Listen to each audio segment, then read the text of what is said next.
बिस्मिल्लाहिर्रहमानिर्रहीम। मैं आप देख रहे हैं इंसाफ टीवी और मैं हूं सैयद सुधीर इंसाफ़ी। आज जश्न ईद मिलादुन नबी का दिन है, 12 रबीउल अव्वल है। अगर 12 रबीउल अव्वल की बात की जाए तो लाहौर शहर में अंदरून शहर को रौनक तरीके से सजाया जाता है। जैसे जिंदा दलाने लाहौर जिस तरह से ईद मिलादुन नबी मनाते हैं उस तरह की कोई मिसाल नहीं मिलती। मैं इस वक्त मौजूद हूँ अंदरून शहर लोहारी गेट में। आप मेरे पीछे देख सकते हैं, अगर कैमरा आपको दिखाए तो ये देखें कितने अच्छे तरीके से इन्होंने शहर को सजाया है। हम यहाँ पे मौजूद हैं, इस वक्त हमारे साथ ये भाई भी मौजूद है। हम इनसे अस्सलाम वालेकुम। वालेकुम अस्सलाम। आपका नाम क्या है? मेरा नाम आसिम है।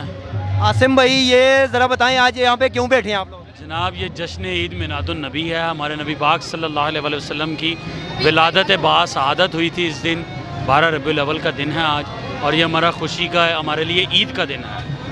आप आज कितने खुश हैं? यहाँ पे क्या क्या इंतजाम किए गए हैं? कोई लंगर वगैरह का इंतज़ाम भी हुआ है? जनाब, खुशी की जहाँ तक बात है तो नबी पाक सल्लल्लाहु अलैहि वसल्लम दुनिया में तशरीफ़ लाए तो मेरी पहचान बनी।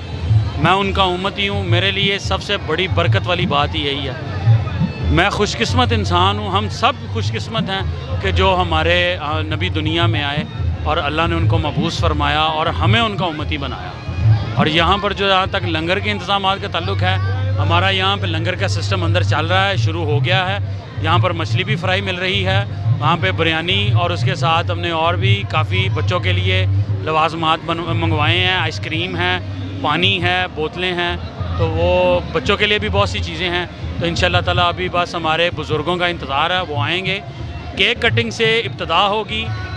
हम दिन अल्लाह के नाम की हमद बारी ताला और नबी पाक सल्लल्लाहु अलैहि वसल्लम की नात मुबारक जो है वो पढ़ी जाएगी, और फिर हम इंशाअल्लाह ताला केक की कटिंग करेंगे, केक तकसीम करेंगे, फिर हम खाना तकसीम करेंगे इंशाअल्लाह। ये भाइयों ने बताया कि बहुत अच्छे तरीके से ये मनाते हैं जश्न ईद मिलादुन नबी। मुल्क भर में ये दिन मनाया जाता है, लेकिन अगर लाहौर की बात की जाए तो पूरे लाहौर के लोग जो है ना वो 12 रबीउल अव्वल को अंदरून शहर का रुख करते हैं, अंदरून शहर का रुख करते हैं। और यहाँ पे जो रौनकें आपको देखने को मिलती है लंगर का,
मुश्किल हो उसकी जंग आसान हो गई।